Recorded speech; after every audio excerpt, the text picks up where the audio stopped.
સુરતમાં સ્વામિનારાયણ મંદિરના બાથરૂમમાંથી 2 યુવતીની લાશ મળતા સનસની ફેલાઈ. સુરત શહેરના ડિંડોલી વિસ્તારમાં આવેલા આત્મીય સંસ્કારધામ સ્વામિનારાયણ મંદિરના બાથરૂમમાંથી 2 વિદ્યાર્થિનીના મૃતદેહ મળી આવતા ચકચાર મચી જવા પામી હતી. ઉધના સિટીઝન કોલેજમાં અભ્યાસ કરતી 18 વર્ષીય રોશની શરદ સિરસાઠ અને 20 વર્ષીય જ્યોત્સના અતુલ ચૌધરી 7 માર્ચે સવારે કોલેજ જવા નીકળ્યા બાદ પરત ન ફરતા પરિવારજનો તેમની શોધખોળ કરી રહ્યા હતા. પરંતુ લાંબા સમય સુધી ફોન ન ઉપાડ્યા બાદ અંતે શંકાસ્પદ હાલતમાં તેમની લાશ મંદિર બાથરૂમમાંથી મળી આવી હતી. ઘટનાની જાણ ડિંડોલી પોલીસને કરતા પોલીસ કાફલો સ્થળ પર પહોંચી હતો અને બંને યુવતીના મૃતદેહને પોસ્ટમોર્ટમ અર્થે હોસ્પિટલ ખસેડી મોતના કારણો જાણવા વધુ તપાસ હાથ ધરી હતી. ડિંડોલી વિસ્તારમાં રહેતી 2 વિદ્યાર્થિનીઓ રોશની સિરસાઠ અને જ્યોત્સના ચૌધરી શુક્રવારે સવારે રાબેતા મુજબ કોલેજ જવા માટે ઘરેથી નીકળી હતી. જો કે બપોર વીતી જવા છતાં બંને યુવતીઓ ઘરે પરત ન ફરતા પરિવારજનો ચિંતામાં મુકાયા હતા. પરિવાર દ્વારા શોધખોળ કરવા છતાં કોઈ પત્તો ન લાગતા આખરે પોલીસને જાણ કરવામાં આવી હતી. પોલીસે મામલાની ગંભીરતા જોઈ તાત્કાલિક ટેકનિકલ સર્વેલન્સ અને લોકેશનના આધારે તપાસના ચક્રો ગતિમાન કર્યા હતા. વધીમાં બાથરૂમનો દરવાજો તોડતા જ અંદરના દ્રશ્યો જોઈને પોલીસ પણ ચોંકી ઉઠી હતી. રોશની અને જ્યોત્સના મૃત હાલતમાં મળી આવી હતી. તપાસ દરમિયાન મૃતદેહોની પાસેથી ઇન્જેક્શન અને દવાની 3 બોટલો પણ મળી આવી છે, જે શંકા ઉપજાવે છે કે યુવતીઓએ કોઈ ઝેરી દવા અથવા ઓવરડોઝના કારણે આત્મઘાતી પગલું ભર્યું હોઈ શકે છે.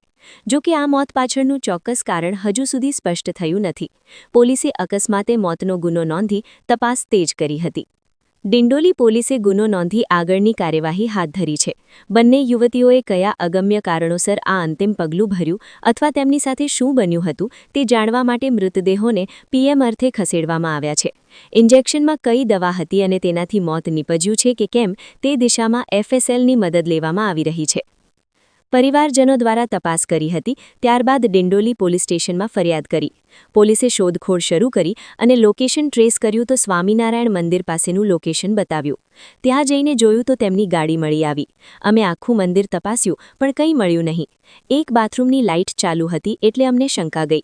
બાથરૂમ અંદરથી બંધ હતું એટલે અમે દરવાજો તોડીને જોયું તો બંને યુવતીઓ ત્યાં પડેલી હતી. પોલીસ તપાસમાં સામે આવ્યું છે કે બંને મૃતક યુવતીઓ નાનપણની મિત્રો હતી અને કોલેજ જવાનું કહીને ઘરેથી નીકળી હતી. બંને યુવતીઓ બાથરૂમમાં જતી હતી તે સમયના સીસીટીવી ફૂટેજ પણ સામે આવ્યા છે, જેમાં સ્પષ્ટ જોઈ શકાય છે કે બંને યુવતીઓ બાથરૂમ તરફ જઈ રહી છે અને બાદમાં બાથરૂમમાં પ્રવેશી દરવાજો બંધ કરી દે છે. બાથરૂમમાંથી ઇન્જેક્શન અને દવાની બોટલો પણ મળી આવી હતી. પોલીસે જણાવ્યું હતું કે ગેલેરીમાંથી પણ ફોટોગ્રાફ્સ મળી આવેલા છે. એમાં એક ફોટોગ્રાફ્સમાં એવું છે કે ડિંડોલી પોલીસ સ્ટેશનમાં અગાઉ એક ફરિયાદ દાખલ થયેલી હતી અને એમાં એક શખ્સે એનેસ્થેસિયા ઇન્જેક્શન મારફતે લઈ અને સ્યુસાઇડ કરેલું હતું. એટલે આ પણ જે પ્રેસ કટિંગ જે છે તે પ્રેસ કટિંગનો ફોટો ગેલેરીમાંથી મળી આવેલો છે. અને સાથે સાથે બંનેના મોબાઈલમાં પ્રાથમિક વેરીફાઈ કરવા માટે પ્રાથમિક મોબાઈલ ચેક કરેલા છે અને મોબાઈલ કબજે કરેલા છે. એફએસએલમાં મોબાઈલ તપાસ અર્થે મોકલી આપવામાં આવશે અને આ બાબતે વિગતવાર પ્રશ્નોત્તરી કરી અને જે કાંઈ પુરાવા મહત્વના લાગતા હોય તેને તપાસના કામે લેવામાં આવશે. ત્યારબાદ મોતનું કારણ જાણવા મળે તેમ છે અને પરિવારજનો દ્વારા પ્રતિક્રિયા આપી હતી. બ્યુરો રિપોર્ટ, સમય 24 ન્યૂઝ, સુરત. ડિંડોલી પોલીસ સ્ટેશનમાં એક 18 વર્ષ અને એક 20 વર્ષની એમ 2 દીકરીઓનું અવસાન થયેલું છે. એમની ડેડ બોડી હતી ડિંડોલી સણિયા ગામના સ્વામિનારાયણ મંદિરમાં અંદર મહિલા ટોયલેટમાં મળી આવેલી હતી.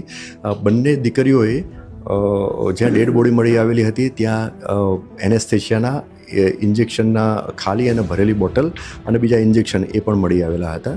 બંને દીકરીઓ જે છે એના મોબાઈલ ફોન મળી આવેલા હતા, એ તપાસ દરમિયાન કબજે કરવામાં આવેલ છે. બંને દીકરીઓએ એમના મોબાઈલ ફોનની જે હિસ્ટ્રી ચેક કરવામાં આવી પ્રાઇમરી, તો એમણે ઇન્ટરનેટ, ચેટ જીપીટી અને અલગ અલગ સોર્સ મારફતે એમને જે સર્ચ કરેલું છે અને અંદર ફોટો ગેલેરીમાંથી પણ અમુક મટીરિયલ મળ્યું. એમાં એવું જણાઈ આવેલું છે કે બંને દીકરીઓએ સુસાઇડ કઈ રીતના, કયા ડ્રગ્સથી અને કેવી રીતે લેવાથી થઈ શકે છે એવી માહિતી અમને મેળવેલી હતી.